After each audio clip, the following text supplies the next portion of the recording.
Shoah. Remembering the Forgotten by Joanne Alicia Yeo.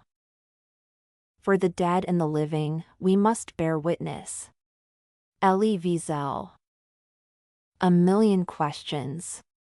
We often ask ourselves, why do bad things happen to good, innocent people? Why do we Jews have to be the target of discrimination and be stripped of liberty and human rights, and be waiting for slaughter in these man-made hell houses, like animals to be served on a platter, all for not being a part of das Herrenvolk? Why was it that the sweet young damsel, who prayed and gave thanks to God daily, got fucked in her ass, yet she could still cry out Abba, Abba, and believed that by some miracle she would be delivered? But all she got was a couple of audiences cheering and jeering at her ordeal while she screamed until no voice could ever come out from her mouth again?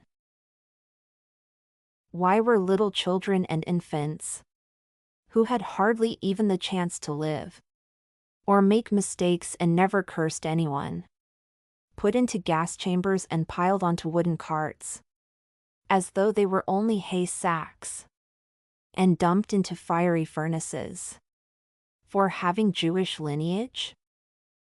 Why was it that the good German Catholic priest, who had provided refuge for us, who had fed us and kept us safe and told us about the love of God, got mocked and afflicted and had his neck placed under the guillotine? Am I mistaken, perhaps, or is it not expected of a man of God to do what is right and good? Perhaps the world has really gone insane. Right is the new wrong and bad is the new good. And what is right and good is determined by a man they worship and call Mein Führer, who believed that Jews are bad, Aryans are good, killing Jews is righteous and saving Jews is treachery.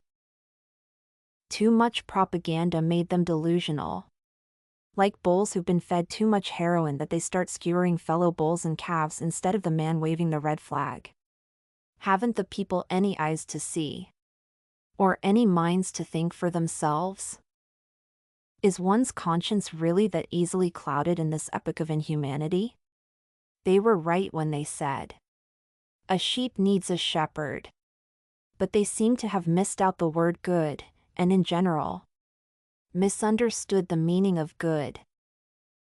What have we done but spoke Yiddish, worshipped at a synagogue, and be Jewish?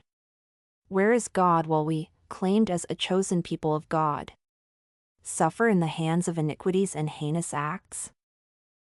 Where was he while we prayed and wept silently every day, until now our tongues are parched and our tears have become no more? I ask myself and ruminate every second of the life I have left, in hope that I will find my answers. For all I have here right now in Buchenwald, and in this God-forsaken world, is time and questions and doubts.